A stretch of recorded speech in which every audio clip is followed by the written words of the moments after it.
Hi, everyone. We are at book 53 called The Slime That Ate Sweet Valley. And this is a new worst book in the series. This book is completely preposterous and would never happen in real life. At least I hope not. So just looking at the cover, I like this cover. So we have Jessica, obviously, in the purple. She's an actress now. She forgot the lesson she had learned in book 32, Jessica on Stage. She had forgotten how much work can be involved in acting, and she's suddenly a star actress again. Of course she is. And the character in the green costume that's meant to be slime, that is Winston Egbert, looking absolutely nothing like Winston on the cover of book 52. And we have Elizabeth on the side, absolutely cackling at Jessica, and I think that's super funny. So often Elizabeth is just such a doormat to Jessica, and I do think it's funny that she's finding a little humor in Jessica's discomfort here. Jessica's perfectly fine. She's just worried, her reputation with the unicorns. It's like, no one cares, Jessica. So this book is just bad from the get-go. The kids are just in a mood. They're not loving school. I would guess maybe it's like January, February. At least where I grew up, that's where winter is really bad.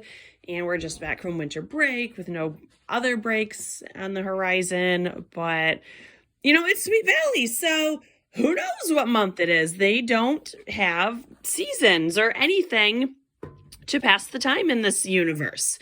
But whatever time it is, the kids are just bored with school. And Mr. Bowman, the English teacher, notices this, and he asks the children, what should we do to make English class more exciting? And one of the girls, she's going to be our main character, one of our main characters. Her name is Leslie Forsyth.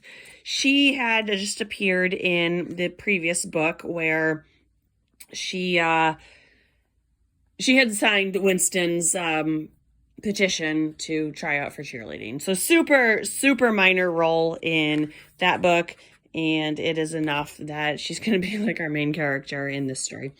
So she suggests that they should make a movie. And Mr. Bowman's like, yes, we should make a movie. And teacher over here, what happened to your curriculum? Is your superintendent cool with this? Is the principal all right with this? Is the State Board of Ed cool with you completely setting aside curriculum to make a movie for over 2 weeks during school? I mean, of course they are. It's Sweet Valley. They don't actually learn curriculum there. So they quit learning English and everything else, and they spend a while making a really stupid movie.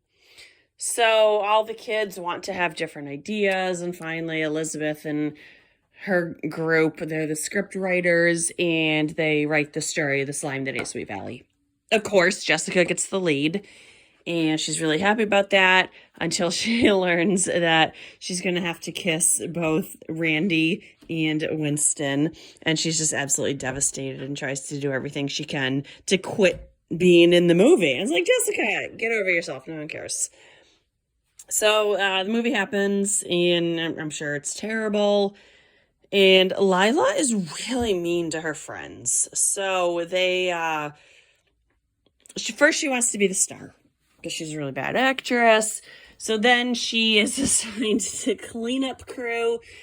She says, what a coincidence. My rich father just bought a new video camera and he wants to lend it to the school, but only if I use it. So she then suddenly jumps from cleaning crew to cinematographer, and she regularly takes really embarrassing pictures and videos of her friends because she's a jerk. And then, of course, she shows these videos to everyone because she's a cruel, mean jerk. And then eventually all the unicorns are having a party, and they all plot that they're going to just make Lila look really, really stupid. And they say, Lila, you haven't gotten to be on film. All the rest of us have. And Lila She's like, no, I'm good. And Jessica says, oh, but really, there's no film in the camera. You can trust us. And Lila does. And it's like, Lila, they're pulling the exact same prank on you that you did on them. Are you really that stupid? Evidently, yes. And then because Jessica is cruel and heartless, she makes sure this embarrassing clip of Lila is shown before the premiere of the movie, when all the kids and the teachers and the families and everything are gonna watch it. And it's just, I mean, yeah, Lila totally deserves that, but Jessica is honestly no better than she is. They're both terrible people. I can't believe they're actually friends. The next book is called The Big Party Weekend. There was actually a lot of foreshadowing in it, where mom and dad have talked about their trip to Mexico and who's going to watch the kids. They probably referenced this about 5 or 6 times. I think it's a pretty predictable plot, but hey, it's Sweet Valley, so what would it be if not predictable? So just a couple things I wanted to read. This is on page 23. They're talking about the movie. It's a combination horror story, love story, comedy, Elizabeth explained. Sounds like quite a combination, Mr. Wakefield said with a chuckle. Is this amazing epic for a private audience only, or does the public get to see it? Oh no, we're going to have a showing for our families and friends. Please come and see it, Dad, Jessica begged. You'll come too, won't you, Mom? When is it? Mrs. Wakefield asked. Probably in about 2 weeks, Elizabeth said. It'll take us at least that long to make it.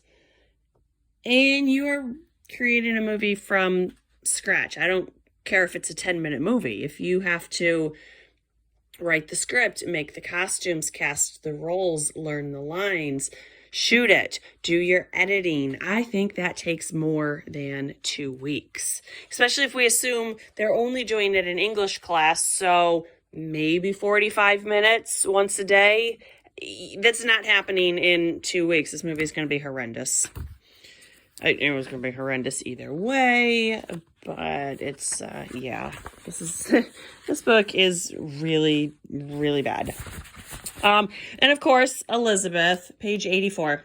Actually, here's Jessica. Hey, Elizabeth, she called. Is the script almost finished? It's finished, Elizabeth said as she came in and sat down on Jessica's bed. The script was in her hand. All but the finishing touches, anyway. It's good, too, and really funny. So, if you are a drinker, there is a little inside joke there for you. I don't drink. I imagine these books might be a little more funny if I did. And this is on page 112, where Jessica is upset with Lila. How could I have been so dumb, she thought desperately. I can't believe I fell for Lila's trick. And then it goes on. When the video was over, Lila came over to Jessica. If I'd known how much that video was going to embarrass you, Jessica, she said, I never would have shown it. I just thought it was funny.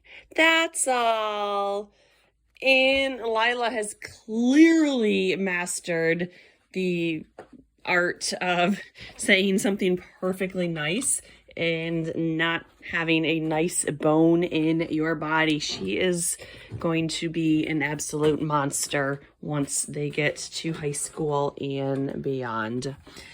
This book, I mean, I never liked Lila. She was a terrible character from the word go.